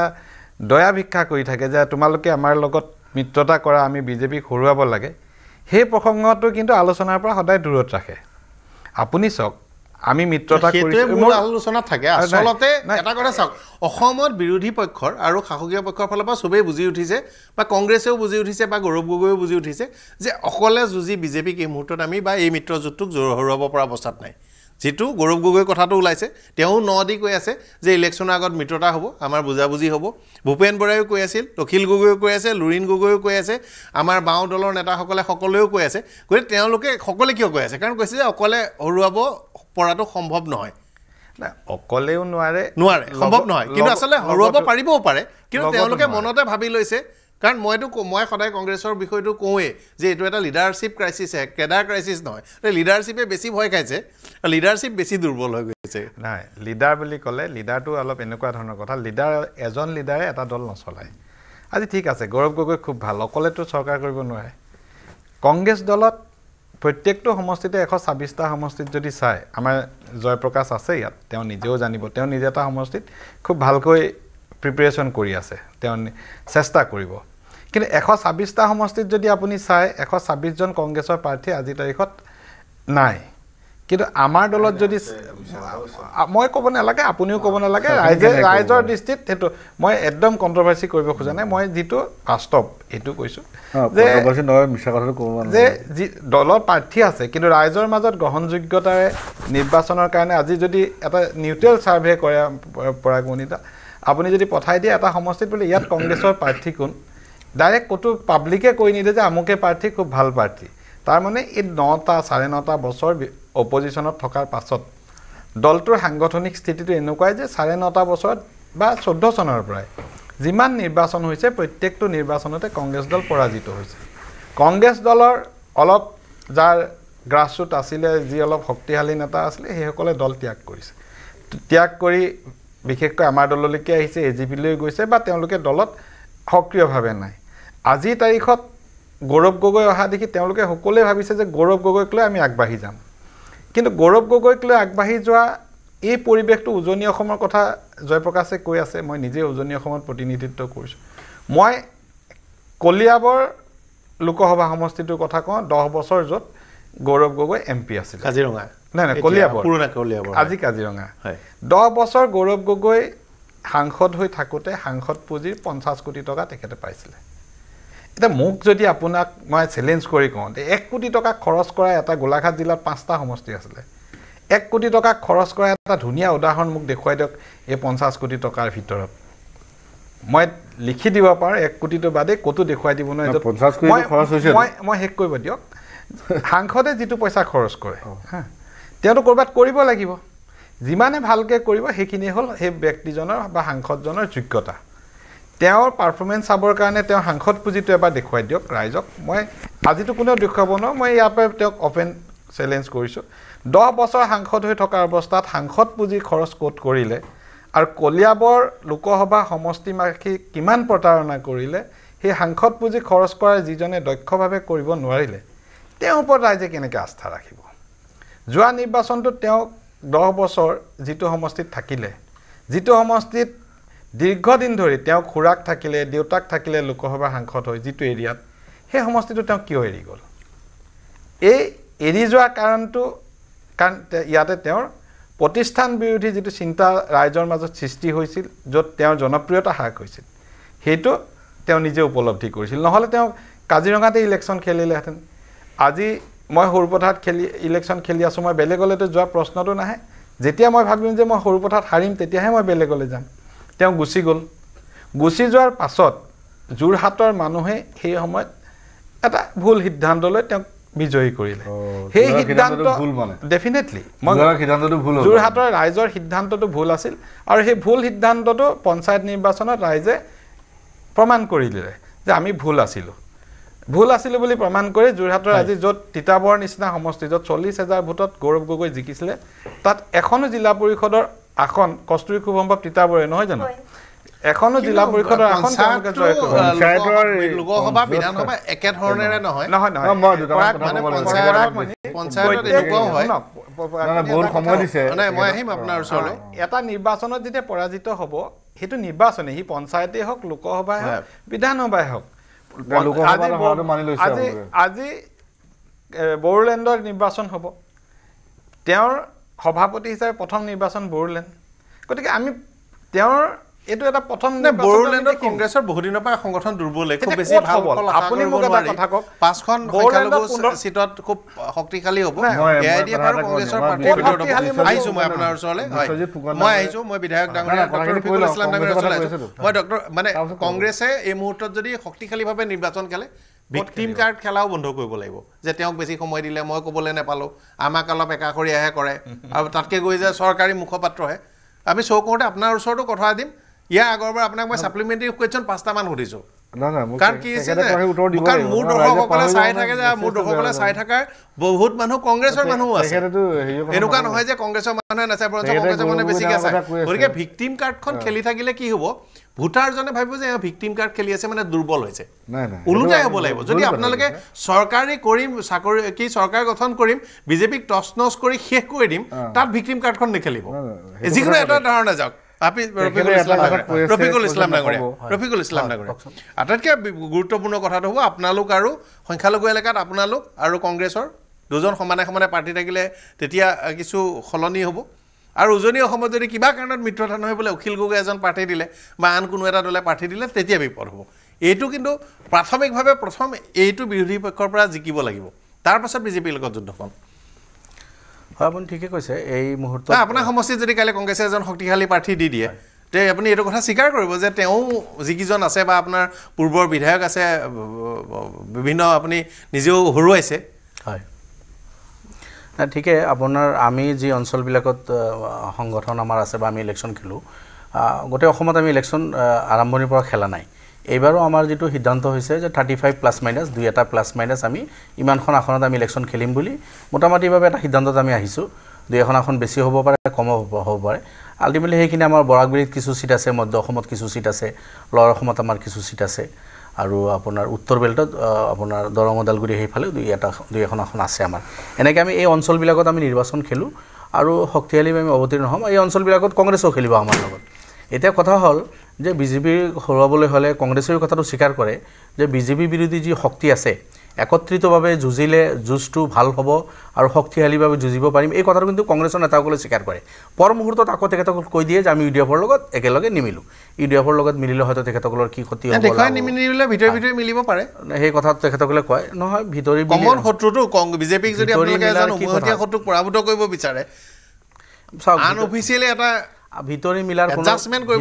কোনো অৰ্থ নাই ভিতৰি মিলাৰ কোনো অৰ্থ নাই আমাৰ অঞ্চলবিলাকত মানে আপোনালোকে জানে ডাইৰেক্ট কংগ্ৰেছৰ লগতে খেল হয় যুঁজটো হয় তাতে আৰু অন্য দল বিশেষভাৱে নাই এইটো আপোনালোকে জানে যি য'ৰ পৰা আমি জিকি আহোঁ গতিকে তাতে আৰু ভিতৰি হোৱাৰ কোনো কংগ্ৰেছৰ যেতিয়া কেণ্ডিডেট থাকিব আমি যেতিয়া কেণ্ডিডেট থাকিম আল্টিমেটলি গৈ যুঁজটো কংগ্ৰেছ আৰু ইউডিএফৰ মাজতে হ'ব তো এনেস্থলত কংগ্ৰেছৰ যদি আমাৰ লগত বুজাবুজি কৰাৰ সাহস নাই আমি উপজাচি তেখেতসকলক প্ৰস্তাৱ নিদিওঁ আমিও এটা স্বতন্ত্ৰ দল আৰু অকলে যুঁজি আমি 18 জন বিধায়ক পাইছোঁ অকলে যুঁজি আমি 3 জন MP আমি জিকাইছোঁ এতিয়াও আমাৰ সেই শক্তি আছে অলপ উত্থান পতন হয় সব পলিটিক্যাল পাৰ্টিটো হয় লাষ্ট দুটা নিৰ্বাচন যদি আপোনালোকে চাই কংগ্ৰেছৰ 30 ক্ৰছ কৰিব পৰা নাই তেখেতসকল এখন এটা সময়ত 78 নম্বৰ তেখেতসকলে এটা কথা অৱশ্য কয় যে ইউডিএফৰ কাৰণে আজি বিজেপি আহি আছে আমাৰ অৱস্থাটো বেয়া হৈছে কিন্তু ইউডিএফ আমি থাকিলেও 2011 চনত ইউডিএফ আমি সকলোতকৈ বেছি আসন পাইছিলোঁ 18 আৰু তেতিয়াও কংগ্ৰেছ 78 আসন পাইছিল ইউডিএফ আছিলো আমি তাৰ পিছত মাত্ৰ কংগ্ৰেছৰ বিজেপিৰ 5 জন বিধায়ক আছিল হেবিলাক কথাৰ কোনো যুক্তি নাই বুলি মই ভাবো কাৰণ হেবিলাক প্ৰমাণিত কিন্তু এটা কথা হল যে কংগ্ৰেছে আমি যত ইলেকশন খেলু হে অঞ্চলবিলাক তেখেত আমি জিকি আহিলে বিজেপিক আমি কোনোপধ্যে সমৰ্থন নিদু কংগ্ৰেছৰ আমাৰ প্ৰয়োজন যদি হয় কোনো কন্ডিশন নালাগে উইদাউট এনি কন্ডিশন আমি তেখেতসকলক সমৰ্থন দিব পাৰো এইখিনি আমি একেবাৰে খোলা মনে আমি কথাখিনি ক'ব পাৰো কিন্তু কংগ্ৰেছে হসাকৈ যদি অনেষ্ট হয় যে বিজেপিক আমি হৰুৱাম তেতিয়া হলে যি পকেটবিলাকত আমি নিৰ্বাচন নেখেলো তাতে শক্তিশালীভাৱে কংগ্ৰেছ অৱতীৰ্ণ হ'ব লাগিব তাতে তেখেতসকলে সংগঠন কৰিব লাগিব তাতে তেখেতসকলে আপাৰ আসাম এতিয়া ঠিক আছে গৌৰৱ গগৈ ডাঙৰীয়া আপাৰ আসামৰ তাত তেখেতে সভাপতি হৈছে তাৰে মানুহখিনি হয়তো অলপ উৎসাহ বাঢ়াটো স্বাভাৱিক কথা কিন্তু অকল মুখৰ উৎসাহতে কিন্তু ভোট নাহে ভোটখিনি আনিবলৈ হলে য'ত আজি আপাৰ আসামত মাত্ৰ 2 জন বিধায়ক আছে কংগ্ৰেছৰ 3 জন আমাৰ লগত একেলগে মিলি খেলি 5 জন হৈছিল কিন্তু আমাৰ লগত মিত্ৰতা ভংগ কৰাৰ পিছত বাই ইলেকশনত সেই দুজনক হাৰিল কংগ্ৰেছৰ আসন দুখন হাৰিল ৰূপজ্যোতি কুৰ্মী আৰু সুশান্ত বুঢ়াগোহাঁই গতিকে খেলক তেখেতসকলে আপাৰ আসামত ভালদৰে খেলক সেই অঞ্চলবিলাকত টি ট্ৰাইবছত সোমাই গৈ বিটিএডি এতিয়া কাৰ্বি আংলং ডিমা হাছাও এই অঞ্চলবিলাকত এটা সময়ত কংগ্ৰেছৰ শক্তিশালী ভেটি আছিল কিন্তু আজি কিন্তু নাই কংগ্ৰেছ যদি হেতু সন্তুষ্টি লয় যে এটা সময়ত আমি দীৰ্ঘদিন আছিলো আৰু গোটেই আমাৰ তেনেকে আছে তেনেকে নাই কংগ্ৰেছৰ আজি থাকিলে লাষ্ট দুটা নিৰ্বাচনত কংগ্ৰেছে কিন্তু সেই কথাটো স্পষ্ট হৈছে যে ভেটি একেবাৰে তছনছ হৈ গৈছে গতিকে তাতে এই টি ট্ৰাইবছ বিলাকত সোমাই কাৰ্বি ডিমাছা বিটিএডি হাগ্ৰামা ডাঙৰীয়া হাতত একেবাৰে দি দিছিল অথচ আমাৰ লগতো চৰকাৰ কৰিব পাৰিলেহেঁতেন তেতিয়া আমাকো মন্ত্ৰী সভাত তেখেতসকলে ৰাখিব পাৰিলেহেঁতেন কিন্তু আমি যে এই নিপীড়িত মানুহৰ কাৰণে মাটি খুজিম কংগ্ৰেছে সেই কাৰণে আমাক তেতিয়াত কিন্তু চৰকাৰত লোৱা নাই আজি কংগ্ৰেছে তৰুণ গগৈ ডাঙৰীয়া 15 বছৰ কাৰ্যকাল পাইছে শইকীয়া ডাঙৰীয়া 10 বছৰ পাইছে ইয়াৰ আগতো কংগ্ৰেছে বহুত সুযোগ পাইছে আজি হাছিলা বিল কক গোৱালপাৰা কক ধুবৰী কক কৰিমগঞ্জত কক আজি এই ভাৰতীয় নাগৰিক যিসকল মই বিদেশীৰ পক্ষত নাই যিসকল ভাৰতীয় অসমীয়া বংগীয় মূলৰ অসমীয়া কক আৰু যি কক কাছাৰী অসমীয়া কক আৰু ধুবৰীৰ দেশী অসমীয়া কক যিসকলৰ আজি ঘৰবাৰী ভাঙি আছে গোৱালপাৰীয়া মানুহ আজি সেইসকলৰ ঘৰবাৰী ভাঙি আছে সব মিয়া বুলিয়ে নহয় বা মিয়া যিসকলক কোৱা হয় সেইসকল ভাৰতীয় বিদেশীৰ পক্ষত নাই এই সকলক কিন্তু মাটি দি যাব পাৰিলেহেঁতেন কংগ্ৰেছে কিন্তু আমাক চৰকাৰত লগত ললে কিজানি এই সমস্যাবিলাক সমাধান কৰিব লাগিব আমি এই কথাবিলাক কম আমি এই মাটিৰ পাট্টাৰ কথা কম ঠিক এনেকুৱা ধৰণৰ কিছুমান কাৰণত কংগ্ৰেছে আমাক এৰাই চলিছিল হাগ্ৰামা ডাঙৰীয়াৰ লগত চলিছিল এনেকৈ কৰি কৰি বিটিএডুটো কংগ্ৰেছ শেষ হৈ গ'ল তো এতিয়া আমি বিচাৰিম এই সব কিছুৰ পিছতো মই শেষ কৰিম সব কিছুৰ পিছতো আমি বিচাৰো কংগ্ৰেছে য'ত আমি ইলেকশ্যন নেখেলো শক্তিশালীভাৱে খেলক যিহেতু আমিও বিচাৰো যে বিজেপি আহিব নালাগে বিজেপি ঠিক আছে ফুকন ডাঙৰীয়া কৈছে যে তেখেতৰ ডেভেলপমেণ্টৰ কাম লাগিলে সংখ্যালঘু অলপ এলেকাটো অলপ বহুত লৈ মানে অলপ আসন 2/3 এৰিয়াৰ ডেভেলপমেণ্টৰ কাম কৰি বিজেপিয়ে 1/3 এৰিয়া অসম ৰাজ্যখন বাদ দিলে এই যে তলৰ ফালৰ পৰা যে 2 নম্বৰ আহে 34 ষ্টেট ভাৰতবৰ্ষত আজি শিক্ষাত আমি 34 নম্বৰ আমাৰ ৰোল নম্বৰ 32 কি এই সব যদি ইনডেক্সত আপুনি এনেকুৱা পৰ্যালোচনা কৰে অসমৰ এই দুৰৱস্থা হ'ব ইয়াৰ মেজৰ কাৰণ হ'ল 1/3 পপুলেশ্যনৰ লগত বৈষম্য 1/3 পপুলেশ্যনৰ সমস্যা সমাধান নকৰাৰ কাৰণে এটো কংগ্ৰেছে কৰি গৈছে বিজেপি আজি একে ৰাস্তা চলি আছে শিক্ষাটো এটা বেলেগ বিষয় বিজেপি বৰ্তমানৰ শিক্ষা মন্ত্ৰীকে ধৰি শিক্ষা মন্ত্ৰীসকলে ৰং প্ৰায়োৰিটি কৰি আছে মই এটা কথাই কৈছো শিক্ষা বৰ সফল বুলি কয় মই সুধিলো মাষ্টাৰ দিন যে কি হত সফল বোলে আমি শিক্ষা সেইটো এপ বনাইছো বোলে 16 কোটি 15 কোটি টকা থাকিলে এপটো আমেৰিকান কোম্পানী এটা পা মই বনাই আনি দিব পাৰো সেইটো পইচা থাকিলে টকাৰে ক্ৰয় কৰিব পৰা বস্তুটো সফলতা নহয় সফলতাটো হল ছাত্ৰ বেছিকে আহিছে নাই ড্ৰপ আউট কমিছনে নাই স্কুলত এনৰোলমেন্ট হৈছে নাই জনসংখ্যা বৃদ্ধিৰ লগে লগে স্কুলৰ সংখ্যা বৃদ্ধি হৈ গৈছে নে উল্টা হৈছে গতিকে শিক্ষা বৰ্তমানৰ মন্ত্ৰীও দুৰ্ভাগ্যজনকভাৱে ৰনোজ পেগু ডাঙৰীয়া ভাল মানুহ হোৱাৰ পাছতো তেখেতসকলে সকলোৰে ৰং প্ৰায়োৰিটি কৰি শিক্ষাটো চম্ভালিব কৰি কৰিছে কিন্তু একেটাই হয়তো স্বাস্থ্যত নহয় কাৰণ আইএমআৰ এমএমআৰৰ যিবোৰ পলিচি লৈছে সেইবোৰ ডেভেলপমেন্ট হৈছে কিছুমান সেক্টৰত 10 সেকেন্ড টাইম দিব আপোনাৰ এটো কি কয় আমাৰ সিৰাজউদ্দিন আজমল সাহেবৰ সমষ্টি ডবকা বিনাকান্দি আজি হৈছে তাতে আছে সায়েন্স সিস্টেম এটা সায়েন্স হায়াৰ সেকেন্ডাৰী স্কুলত সায়েন্সৰ শিক্ষক নাই 22 কিলোমিটাৰ দূৰত কি কৈছে এই সায়েন্স পঢ়াৰ কাৰণে বেলেগ এটা হায়াৰ সেকেন্ডাৰী স্কুলত লৰাখিনি নিজৰ স্কুলত আহিব তাতে গৈ তাতে পঢ়ি আহিব তাতটো এজন সায়েন্সৰ স্কুল আছে মাষ্টৰহে নাই মোৰ ঘৰ সামুগুৰিত আজিলৈকে সায়েন্সৰ স্কুলেই নাই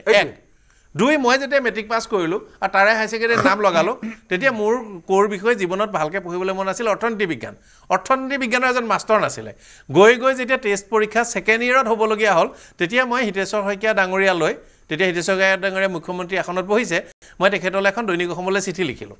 চিঠি লিখাৰ 3 মাহমানৰ পাছত এতিয়া মই লিখাৰ কাৰণে নহ'বও পাৰে কিন্তু 3 মাহমানৰ পাছত টেষ্ট পৰীক্ষাৰ দুদিনৰ আগত এজন ইকনমিক্সৰ টিচাৰ গ'ল অসম এখন বিভীষিকাময় ঠাইত আছে এখনো বিজ্ঞানৰ হাই ছেকেণ্ডেৰী নাই এতিয়াও মেথছৰ টিচাৰ নাই বিজ্ঞানৰ নাই ইংলিছৰ নাই গতিকে অসমৰ আন্তঃগাঁথনি ভাঙি চুৰমাৰ হৈ আছে শিক্ষাৰ ক্ষেত্ৰতো ভাঙি আছে বিনা কাৰণেতো মই শুনি আচৰিতে পাইছোঁ যে মাষ্টৰ নাথাকিলেও এখন আছে কিন্তু শিক্ষাটো ৰং প্ৰায়ৰিটিত শেষ হৈ গৈছে আৰু ক'বলৈ বেয়া বৰ্তমান যিজন বিষয়াই শিক্ষা চলাই আছে পোনপটীয়াকৈ মিছনৰ পৰা তেওঁ শিক্ষাটো একদম কফিনত গজালটো মাৰি শিক্ষা বিভাগ আৰু চৰকাৰে নাক উলিয়াব নোৱাৰা কৰি থৈ যাব আৰু যদি মোৰ বাক্যটো অসত্য হয় চবেই থৈ দিব 4-5 বছৰৰ পিছত আমি কথা পাতিম জয়প্ৰকাশ দাস ডাঙৰীয়া শিক্ষাৰ পৰা ৰাজনীতিলৈ আহিছোঁ কওক আপোনাৰ কিবা কিবি ক'বলগীয়া আছে বিশ্বজিৎ ফুকন ডাঙৰীয়াই কোৱা কথা কেইটামানৰ ওপৰত মই ক'ব খুজিছোঁ প্ৰথমতে তেখেতে ক'লে যে গৌৰৱ গগৈ ডাঙৰীয়াই 50 কোটি 10 বছৰত পালে কলিয়াবৰ সমষ্টিত ক'ত কি কৰিলে একচুৱেলি মই তেখেতক এমপি ফাণ্ডটো নালাগে দিয়ক জয়প্ৰকাশ ডাঙৰীয়া মই কলিয়াবৰ সমষ্টি সামগ্ৰী ভোটাৰ মই অনুৰোধ কৰিছোঁ এইটো কথাত আপুনি কৈ আকৌ মই দুটা কথা নক'লেও তাৰ মানুহখিনিয়ে ভাবিব যে পৰাগে এইটো জানে কিয় নক'লে এমপি ফাণ্ডটো বাদ দিয়ক এইটো কথা সাধাৰণভাৱে কৈ দিয়ক যে অসমত মনমোহন সিং ডাঙৰীয়া এমপি ফাণ্ড ভালকৈ খৰচ হৈছিল তাৰ বাহিৰে কাৰো হোৱা নাই আৰু এই শেহতীয়া একেবাৰে আমাৰ অজিত ভূঞা ডাঙৰীয়াৰ সময়লৈকে পূৰ্বাপৰ এমপি ফাণ্ড কেলেংকাৰীটো চব এমপিৰে কোনো দল মত নিবিশেষে খাই লুটিপুটি খাই কমিশ্যন লৈ পেলাই কাম আধা কৰি নকৰাকৈ থোৱাৰ ব্যৱস্থা আছিল এমপি ফাণ্ডটো বাদ দিয়ক আপুনি তেখেতে এটা কথা কৈ মেছেজ এটা দিলে কিন্তু এমপি ফাণ্ডটো বাদ দিয়ক আপুনি এমপি ফাণ্ডটো বাদ দিয়ক মই দুটা সেন্টেন্স কৈছো এমপি ফাণ্ডটো বাদ দিয়ক কিয় কয় যে আপুনি অযাচিত যদি ভুল কথা এটা মই উত্তৰ দিব লাগিব মই দিবলৈ বিচাৰো যে এজন এমপি গৌৰৱ গগৈ ভাল বুলি ধাৰণাটোতে মই চলাই থাকিব বিচাৰিছো এজন এমপি পাৰদৰ্শিতাটো তেখেতৰ লোকসভাখনত কেনেকুৱা দক্ষতা আছে সেইটোৰ ওপৰতহে তেখেতে প্ৰশ্ন কৰিব লাগে এখন চৰকাৰক প্ৰশ্ন কৰিব লাগিলে কাম কিমান হৈছে কাম ক'ত খৰচ হৈছে সেইটো কৰিব লাগে আনকি তেখেতলোকৰ মুখ্যমন্ত্ৰী হিমন্ত বিশ্ব শৰ্মা ডাঙৰীয়াই কৈ থকা শুনো যে বিৰোধী বিধায়কৰ কি কাম আছে বিৰোধী বিধায়কেতো কেৱল বিধানসভাত আহি আইন বনাবহে লাগে এইবিলাক কয় সেইকাৰণে তেখেতে বিৰোধী এমপি এজনক এইবিলাক প্ৰশ্ন কৰিব নালাগে বিধানসভাত কিমান গৰজিছে সেইটোৰ ওপৰতহে তেখেতে দক্ষতাটো ওলাব লাগে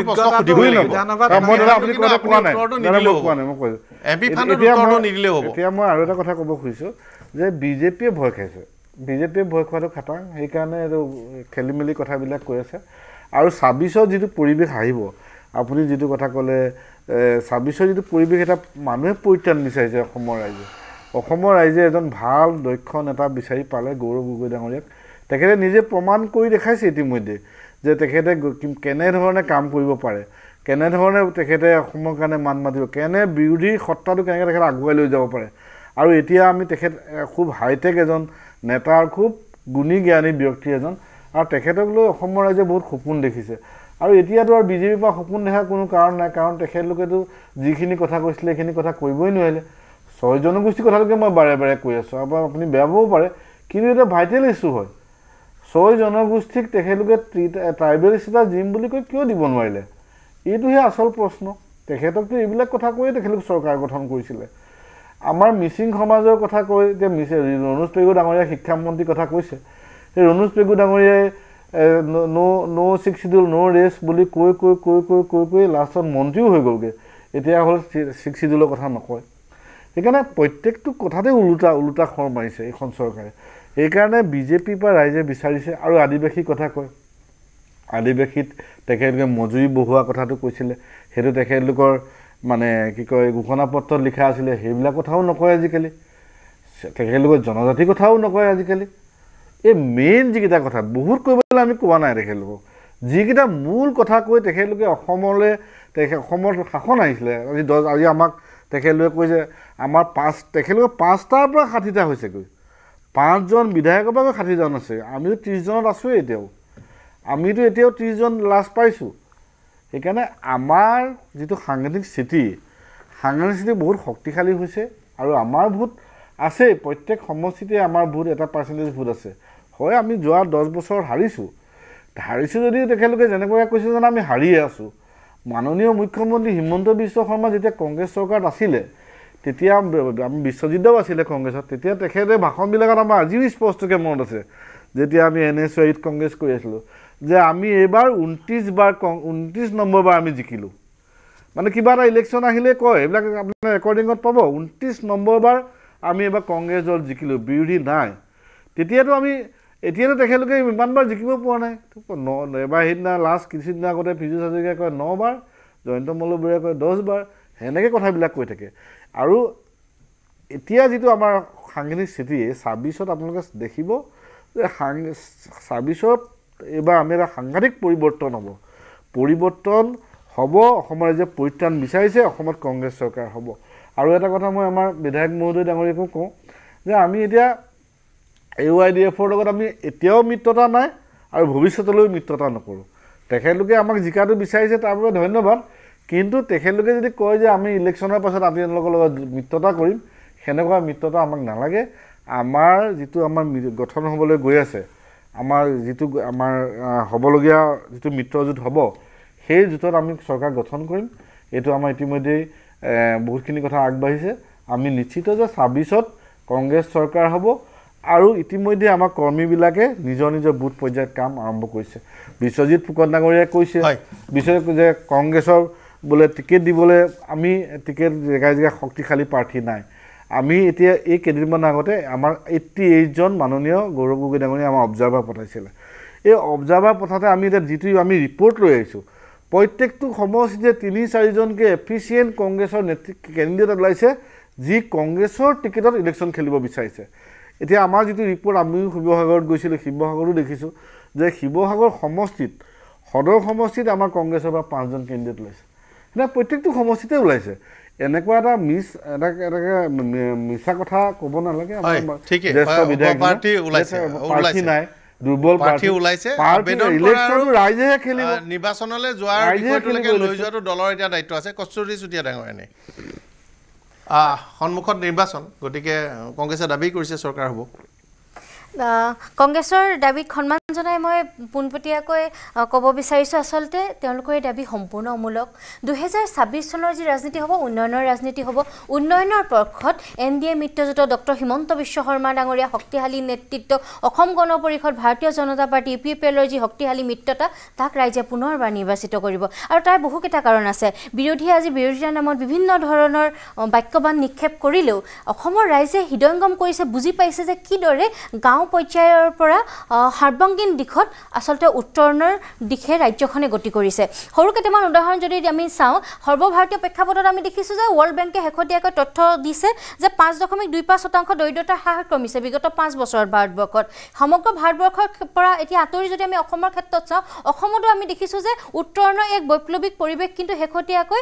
চৰকাৰে কিন্তু সৃষ্টি কৰিবলৈ সক্ষম হৈছে বিগত সময়ছোৱাত আমি চাওঁ অসমৰ পৰা ৰপ্তানি যথেষ্ট বৃদ্ধি পাইছে অসমৰ কৃষকসকলে ন্যায় পাইছে আজি বিগত বৰ্ষত 6 লাখ মেট্ৰিক টন ধান ক্ৰয় কৰিছে চৰকাৰ অসমীয়া কৃষকৰ পৰা এটা সময়ত কিন্তু কংগ্ৰেছৰ দিনত এনেকুৱাও আছিল যে অসমীয়া কৃষকসকলে এই পাৰ কুইণ্টেল 800-900 টকা ধান বিকিব লগা হৈছিল তাৰ বিপৰীতে আজি এটা উচিত মূল্য পাইছে এই সৰু সৰু কথাবোৰে জনসাধাৰণক স্পৰ্শ কৰিছে তাৰোপৰি আজি বিগত যদি আমি 10 বছৰৰ কাৰ্যকাল চাওঁ আন্তঃগাঁথনি উত্তৰণৰ কাৰণে ৰাজ্য চৰকাৰে যিসমূহ পদক্ষেপ গ্ৰহণ কৰিছে ৰাজ্য চৰকাৰে সেই পদক্ষেপসমূহে গাঁও পৰ্যায়লৈকে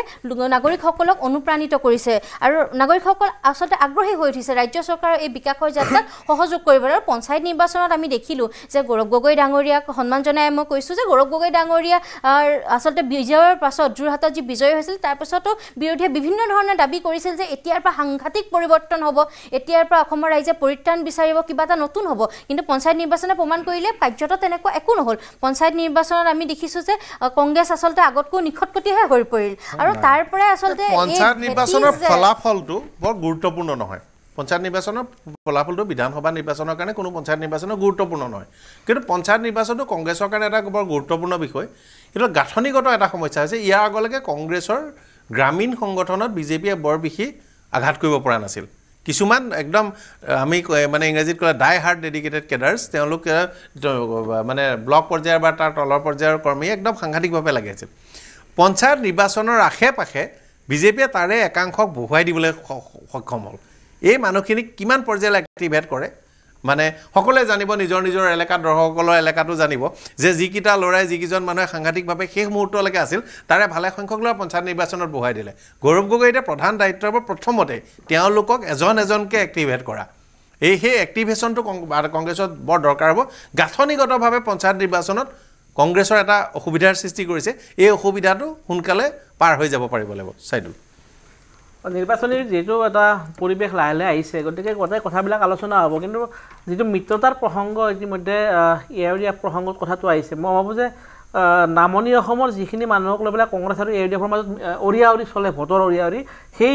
যিকেইটা সমষ্টি বা ২৪টা বা ২৫টা সমষ্টি সেইকেইটা সমষ্টিত অন্য দলৰ লগত কম্পিটিশ্যন নাই এইটো নেক টু নেক বা ফেচ টু ফেচ তাত মানে এআইডিএফ কংগ্ৰেছে যুঁজ কৰি মাজত বিজেপি জিকি যোৱা চান্স নাই আৰু ক'ৰবাত দুই এটা সমষ্টিত এজিপিয়ে অলপ প্ৰাৰ্থী দিব তাৰে এজন দুজন কংগ্ৰেছৰ পৰা অনা বিধায়কো হ'ব পাৰে সম্ভাৱনা এটা আছে অন এন এভাৰেজ আপুনি 90% চিটত হয়তো তেনেকুৱা হোৱাৰ সম্ভাৱনাটো নাথাকে গতিকে তাত হয়তো যিহেতু ফেচ টু ফেচ নিৰ্বাচনী যুঁজখন হ'ব এআইডিএফৰ লগত তেনেকুৱা ক্ষেত্ৰত মিত্ৰতা যিটো বিষয় সেই বিষয়টো তাত কৰাৰ বিশেষ ধৰণৰ প্ৰাসংগিকতা ৰাজনৈতিকভাৱে নাই গতিকে আৰু যি উজনি অসম বা বাকী অন্যান্য যিবিলাক অঞ্চল সেই অঞ্চলত এআইডিএফৰ যিটো এটা সময়ত প্ৰাৰম্ভিক পৰ্যায়ত কিছু পৰিমাণৰ সংগঠনৰ কিছু সংগঠন আছিল 5% to 8% সেই সংগঠনটো ইতিমধ্যে ভাঙি পৰিছে গতিকে তেনেকুৱা প্ৰেক্ষাপটত এআইডিএফৰ বিগত নিৰ্বাচনটোৰ পৰাজয়ৰ পিছত বদৰুদ্দিন আজমলৰ যিটো এতিয়া শাৰীৰিক অৱস্থা গোটেইখিনি কথা আহিব গতিকে তেনেকুৱা প্ৰেক্ষাপটত গোটেই দলটো নিৰ্বাচনী সময়খিনিত কি ধৰণে গোটেই মেচিনাৰী অপাৰেট কৰিব তাৰপিছত এই গোটেই কথাবিলাক আহিব গৌৰৱ গগৈ যিটো গালি পাৰি আছে এই গালিটো যদি আৰু 4 মাহো বেছি পাৰাৰ পিছত মিত্ৰতা হয় ই কংগ্ৰেছক এটা অসুবিধাত পেলাই থৈ যাব মই ভাবোঁ যে কোনো মানে কাইলৈ যদি লুৰিণজ্যোতি গগৈ আৰু 4-3 মাহ গালি পাৰি থাকে বা নহয় দুদিনা কথাত এটা বডি লেংগুৱেজ থাকে তাৰ পাছত ৰিকভাৰী কৰিবলৈ সময় কাৰণ এতিয়া যিখিনি মানে ক'ব যে এহেঁতৰ একো লাভ নাই বুলি ক'ব আপোনাক মই এটা কথা কওঁ এই যে সামগ্ৰিক প্ৰেক্ষাপটত আমি 6 মাহ 7 মাহ আগৰ পৰা যি দেখি আছোঁ ঠিক কিছুদিন আগতে এখন ৰিজৰ্টত মিটিং বহি পেলাই ওলাই অহা যিটো পৰিৱেশ হৈছিল অখিল গগৈৰ সেই পৰিৱেশটোৰ পৰা আজিলৈকে যদি আমি কিন্তু অখিল গগৈ মিত্ৰতা কৰিব অখিল গগৈ এটা কৌশল ভাল শিকিলে পলিটিক্সত হাৰ্ড বাৰ্গেনাৰ তেওঁ দাম দৰ কৰি আছে সম্ভৱত যিমান পাৰি বেছি চিট আৰু অলপ নিৰ্বাচনী খা খৰচ গতিকে মিত্ৰতা হ'ব তাত কোনো সন্দেহ নাই খালি অখিল গগৈ এই দক্ষতা ৰাজনীতিত অসমৰ ৰাজনীতিত আহৰণ কৰিছে যে কেনেকৈ মানে কঠিন দাম দৰ কৰিব পাৰি এই কঠোৰ দাম দৰ কৰিছে মিত্ৰতা প্ৰসংগত মিত্ৰসকলৰ যিটো ভাষা হ'ব লাগে যিটো বডি লেংগুৱেজ হ'ব লাগে সেই বডি লেংগুৱেজটো সেই ভাষাটো অখিল গগৈৰ বেয়া বুলি ক'ব লাগে কিন্তু কওঁতে বেয়াটো কেনেকৈ কৈছে সেইটোৰ ওপৰত নিৰ্ভৰ কৰে কিছুমান কথা কেতিয়াবা কোনোবা ৰাজনৈতিক দলে 6 মাহ আগত সময় হৈ গৈছে এটা বাক্যহে ক'বলৈ তেনেকুৱা প্ৰেক্ষাপট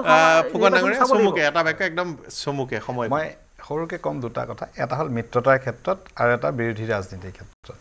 মিত্ৰতাটো যেতিয়া হ'ব তেতিয়াহ'লে মিত্ৰতা হোৱাৰ পাছত মই ধৰি ল'লোঁ মিত্ৰতা বিৰোধীৰ হ'ল তেওঁলোকে কি কমন এজেণ্ডাই কাম কৰিব একেদিনাই কৈ দিলে পাব্লিক কেতিয়াও কনভিন্স নহয় আজি কেৱল আমাক গালি পাৰি আছে কিন্তু আমি কৰা কামৰ বিপৰীতে তেওঁলোকে কি কৰিব তেওঁলোক সেই কথাখিনি ক'ব লাগিব হিতাধিকাৰী বেয়া বুলি কয় আৰু ওলোটাই কয় যে আমি চৰকাৰ আহিলে লক্ষ্মী আইডিঅ' দি পেলাই 2500 টকা দিম তেওঁলোকে কি এজেণ্ডাই আমাৰ চৰকাৰতকৈ ভাল কাম কৰিব সেই কথাটো ক'ব পৰাকৈ আজিলৈকে কোনো এটা কেৱল কৈ দিলে নহ'ব কৈ দিলে এওঁলোক চৰকাৰলৈ আহিলে এই কামটো কৰিব পাৰিব সেই বিশ্বাস আনিব পৰাকৈ এটা এজেণ্ডা ক'ব পাৰিব সলনি হৈ যাব সেইটো কৰিব পাৰিব লাগিব কৈ দিলে নহয় হয় দ্বিতীয়তে নিবনুৱা সমস্যাৰ কথা কৈ আছে নিবনুৱা সমস্যাৰ ক্ষেত্ৰত অসমৰ যুৱ সমাজ সন্তুষ্ট কাৰণ প্ৰত্যেক বছৰে মেট্ৰিক দিয়া ল'ৰাখিনিয়ে যদি পাছ কৰি পেলাই নিবনুৱা হ'ব বুলি ধৰোঁ CBSE বা সকলো ধৰিলে 5 লাখে মেট্ৰিক দিয়ে গতিকে 4 লাখ 5 লাখ প্ৰত্যেক বছৰে নিবনুৱা সৃষ্টি হ'বই পৃথিৱীত কোনো শক্তিয়ে নিবনুৱা সমস্যা সমাধান কৰিব নোৱাৰে কিন্তু সৰ্বাধিক নিবনুৱা সংস্থাপন দিয়া চৰকাৰ কোন নিবনুৱাৰ লগত আছে আমি প্ৰত্যেক বছৰ 1 লাখকে যুৱকক ধন্যবাদ জনাইছোঁ সংস্থাপন দিব খুজিছোঁ এই কথাবিলাক মানে 1 লাখেৰে আমাৰ সংখ্যাটো বাঢ়ি গৈ আছে 1 লাখেৰে নহয় কিন্তু অন্যান্য আৰু সম্ভাৱনাৰ সৃষ্টি হৈছে কিন্তু মোৰ বোধেৰে আৰু এক ধৰণৰ পৰিৱেশ সৃষ্টি কৰিবৰ কথা আছিল চৰকাৰীভাৱে আশা কৰিছোঁ ভৱিষ্যতৰ চৰকাৰখনে যি দলে নাও তাক অলপ অৰ্গেনাইজ কৰিব হয় আপোনাৰ টিভিৰ পৰ্দাত আহি আছে যে মুখ্যমন্ত্ৰী কৈছে কংগ্ৰেছে তুলুঙা মন্তব্য কৰিলে মই উচ্ছেদ কৰিমেই এই যে কংগ্ৰেছৰ এনেকুৱা মুখ্যপতি আৰু মুখ্যমন্ত্ৰী আৰু সৰ্বসাধাৰণ ৰাইজক এনেকৈ উচ্ছেদ কৰিব মুখ্যমন্ত্ৰীৰ আগত আহ্বান জনাইছোঁ কংগ্ৰেছৰ বিশেষভাৱে